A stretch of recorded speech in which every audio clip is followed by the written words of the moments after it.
Itu cara sihat mengupas lidah lembu, lidah buaya.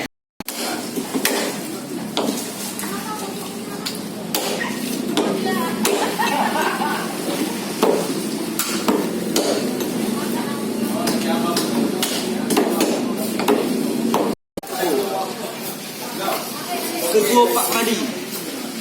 Inilah namanya kerbau Pak Madi. Rumput penyaingku.